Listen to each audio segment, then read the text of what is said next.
Welcome to Coffee and the Bull.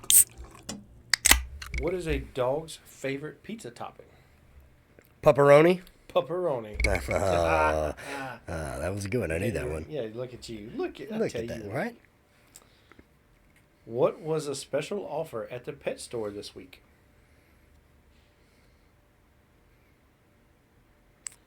Buy one cat, get one flea. You Okay. get it? Get it like get one free? Yep. Get one free? But it says flea. A lot of vibration going on there. The other one on there was bad. Yeah. It's trash. Wasn't a banger.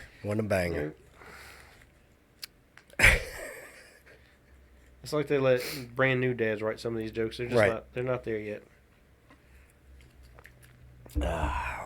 What's up, everybody? Mike and John, Coffee and the Bull. Today we're going to talk about the world doesn't care about you. Not at all. And that's a fact. Kind of some of the realizations we've gotten to with life and where we're at now versus where we were at 20 years ago, which is a scary thought to say 20 years ago. But basically, it's part of our intent is to get to some of you younger guys before you make some of the same mistakes we made. Some of it is to get to some of the guys that are right between where we are and where we were at 20, to try to help you see things before you get kicked in the groin with it. And the other half of it is for you guys that are our age or older, that have either seen it already or are starting to experience it and don't really know how to address it. And so this episode is geared mostly towards that realization that we get to a point where we create our own world, and we oftentimes let everything on the outside of that world affect that world at home. Right. And when we start making those mistakes and we start letting those outside people in that aren't paying our bills, aren't the ones that we're in relationships with, or, aren't bringing food home, when we start letting them in to our homes and affecting our worlds, that outside world starts to tear apart our inside world. And I know that sounds a little confusing, that there's two worlds, because that's not really how we were taught science. But the reality is you have your world, and then there's the world outside of it. You got the people who impact your life, and then you got the people who, are just, they're living, you live near each other, but you're not necessarily taking an active role in each other's lives. Exactly. And so that's kind of what we're going to talk about today, and kind of explaining how through our life and experience that you're going to have people who are directly involved in your life, and, significant others, children, family members, stuff like that are really close into that world. And then you're going to have sometimes the same situation. You could have ex-significant others, or, family members that are family, but they're not, right in the house with you. And how we've got to realize, first off, there's two different worlds. What works for your neighbor Bill doesn't work for you. Him being able to mow every Saturday, and you can't mow every Saturday because you got to work every other Saturday.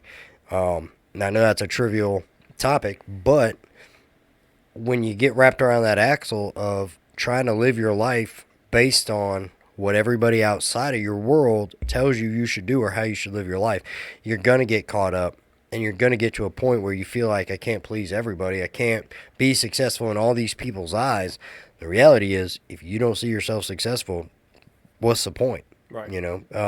I used to say, especially when I was in the military, there's no point in being on top of the world if you're standing on top of the world by yourself. But you got to get on top of the world. I was going through a real dark spot. I was going through a divorce, and that was a rough time for me. And it came to a point where, we've had this discussion several times, where sometimes you've got to put overtime in at home when you're putting too much overtime in at work. And I was allowing the outside world to affect the inside world. And so that's kind of what we're talking about today. And I know you had an experience where melting ice cream was more important than what you were doing. Well, we'll get to that one in a little bit. But in the first episode, like we titled it "Welcome to the Shit Show," and Right. it was, and it sounds like just a kind of a ridiculous title to begin with, but we were referencing an event that takes place in law enforcement. Right. Right. Where you get some of these really green guys. They fresh out of the academy, or it's their first time putting on a duty belt, and riding in a patrol Yep. unit. And they've got these ideas of the type of cop they're going to be, or the, for lack of a better term, the delusions of grandeur. Not that they're trying to be Billy Badass or anything like that, but they have an idea of what Right. law enforcement is, and what it's like to be the police or whatever. And They've watched too many episodes of Cops too and many Training, episodes of Cops, Training too, Day. they watch Cop Cuties on the Rookie, and they Right. think that's how it's going to go, and unfortunately, you talk to anybody that song. that's actually in the law enforcement realm, that's not how it is. Right. And you hate saying it, but it happens to everybody where the sadistic side of you is you sit back, you're like, just wait. Yep. You're gonna lose that kid. Like that mindset that you've got right now, you better hold on to as long as you Yep. can, because it's going to disappear. And And I remember mine. It was with you. right. Well, the what we're referencing in that is the shit show aspect is it's there's always a scene or an instance, whether it be a brutal car crash, or a scene where somebody took the life of somebody else, Yep. or they took their own life, or just it could be Utter chaos. children are abused, or just absolute chaos. And you see that it's like a switch flips Yep. in the new person's brain, and you can see it in their eyes where they're instantly realize they had no clue what they were getting into. Not that they're going to be bad cops, or they're going to leave the profession, but it was like, oh, this is what it's like. Like, this is you go home with the pain, or the fear, or whatever. You have that moment, and when they look to a lot of the newer guys, or the older guys, I like to pull them aside, and hey, how are you, after that scene or whatever, and they're typically like, man, it was, this person had died, this is how it happened, or this took place, or that took place, or whatever, and a lot of cynical guys will be like, oh, well, that's just being a cop, and so like I'll try to take an approach where, look, it's going to be a heavy thing. But the phrase is, "Hey, welcome to the shit show, man." Like, Right. This is what you put your boots on for. This is why, Yep. why you press that uniform. You got already. You went through all the training, everything. This is what you actually signed up for. It's not what you see in Hollywood. It's not what you expect as a kid. You're not going to make everybody's day better. Right. And for me, that really hit me. Outside of the law enforcement realm, because that's not that concept is not unique to law enforcement or No, first it's responders not or at all. military. Because I know we've got a lot of people who've reached out to us who, hey, they're not cops, they're not firemen or EMS workers, Yep. or any of that. And we're still to relate to them that's not just a law enforcement exclusive event. And what I mean by that is I was a nerd in high school. When I say nerd, like I had straight A's. I was on the honor roll. I while I was in high school, I was taking college classes, doing really, really good in the college classes. By the time I graduated, they didn't have any more math classes to offer at my high school or whatever. So I was taking college classes, ran out of the amount of those that they'd allow me to take, and and I remember one of the English teachers. She was going down around the room. We're all seniors at the time or whatever, and she was asked her, hey, what do you plan on doing when you get out of high school or whatever? What type of career do you want? And that happens, everybody, your aunts, uncles, grandparents, they, hey, what do you want to do when you get out of school? Right, right. What do you want to do with your life? And I remember thinking to myself, because you got some guys, they're going to follow in their dad's footsteps of, being, working at a tire shop or, a mechanic shop. One guy was selling, going to sell cars, like different career paths. And I remember, man, I was arrogant. Like, it was, I wasn't confident. Like I was a nerd. I was definitely a nerd. Right. But so I was not socially confident, but I was arrogant in my brain. And so I was like, man, look, I'm smart. I'm an intelligent person. Like I've already done, X number of college classes in high school. Like I've got this. I'm going to go be an aeronautical engineer is what I want to do. And I remember, like when I said that, a couple of people in the class was like, what is that? And I'm like, sitting there thinking to myself, I'm like, God has gifted me with this brain. Obviously, I know what I can do, and I can go build an airplane. Right. And so that was going to be my career path. I was going to go make a crap ton of money because at the time the common thing that you would hear was, hey, if you don't go to college, you're going to be a failure. There's no other path to success except through going through college. Right. And I fell into that trap. That's a bunch of hog crap. But, right. So I taken I go to Southeastern here in Hammond, and was going to take and do my pre-engineering classes there, and then transfer to LSU about the beginning of the junior year is what the plan was, and it was just going to save some money, for scholarship stuff like that. Right. And so I was like, all right. First day of college comes up, like I got my book sack, got my can-do attitude on and everything, and I go into my first class. It was chemistry 151, and I walked in there. I'm about to rock it out, and I sit down. And about 30 minutes into that class, I was like, I'm not doing this. Like I'm not. I'm changing. This ain't for me. I didn't drop the class. I should have. I should have dropped the class, but I didn't. I got up out of that class first day and went and changed my major. Like declared a completely different major because I was like, there's no way. There's no way I'm going to do this. I cheated in that class and still failed. Failed the test. I had done so bad. I cheated and I failed. It was bad, man. Like I could not grasp it. And I'm not going to say it was a professor. It was 100. And I tried. I will give it that. I tried, but it was so much different. Obviously than high school. But I think I passed that class. But around, I got the number. Like the lowest D that you could possibly get. Right, I was stoked, man. Like I fought for that one at the tail end of that class. Like I gave it everything I had. But and that was one of the moments where I was like, hey, when you look back now, all right, or honestly, about the time I'd say you turn about 23, 24, nobody asks you ever again, hey, what type of career path, what do you want to do when you get done with this starter job or whatever, like nobody cares, and it was a wake-up moment for me right after college where I realized nobody gave a crap what I was going to do with my life. Nobody cared, if I was going to be successful or not. Nowadays, nobody cares if I pay my bills or not, except the bill collector. Right. He cares, but when you look at it, and before a lot of people are like, no, I care. No, you really don't. You don't. No, we all take care of ourselves, and we don't take care of other people, and that's, I understand, like, hey, it's, you not talk about charity work and stuff like that, but there's a wake up moment where you go, hey, I'm legit in this on my own. Yep. I'm not getting through, nobody's building me up anymore, because you get a lot of that, especially in high school, if you're, a good football player, good baseball player, or, good, like you always have different categories of people who help build you up.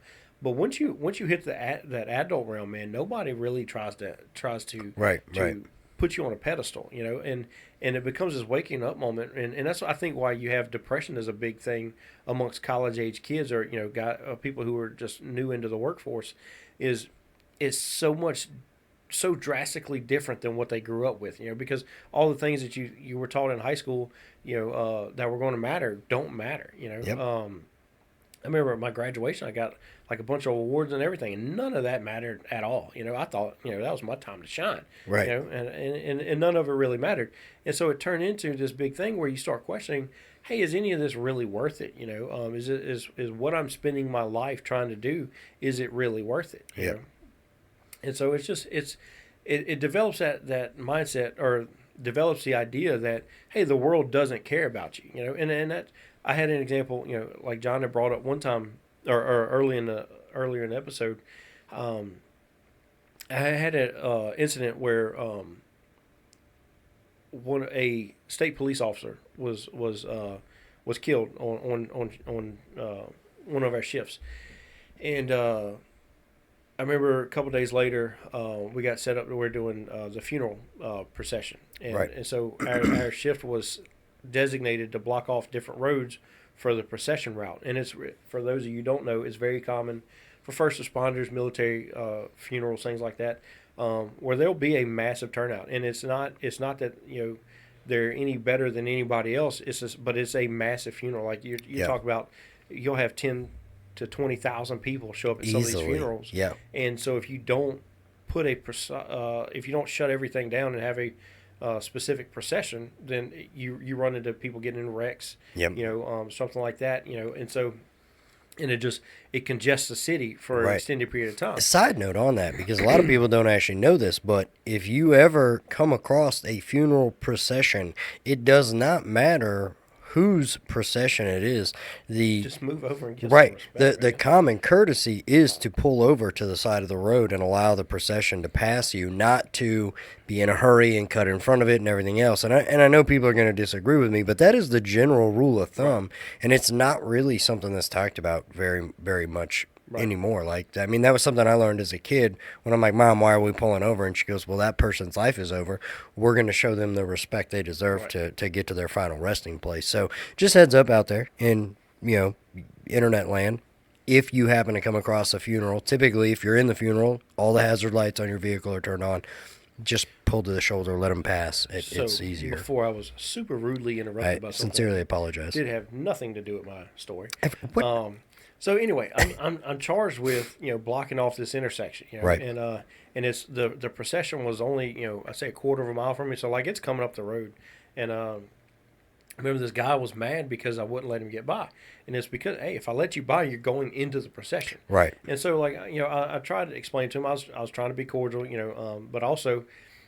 I'm not gonna lie. I was kind of in my feelings a little bit because I knew the guy who had passed away, and so like I'm trying to be cordial to him, and I said, look, you can't go this way because we got this procession going on. But if you turn around and go to this road, you can cut across the back way, and it'll get you right to where you're going. Right. In a couple minutes longer.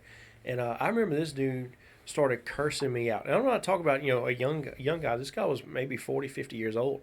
And he is cursing me out like a dog, because he's got ice cream in his car, and I'm allowing it to melt because I think I'm better than anybody. I'm like, dude, I'm just here. This is my job right now. Like, that's all I can do. There's a reason I'm not seeing you this way because hey, this is blocked off. If you get in this route, you can't get out the route because everything's shut.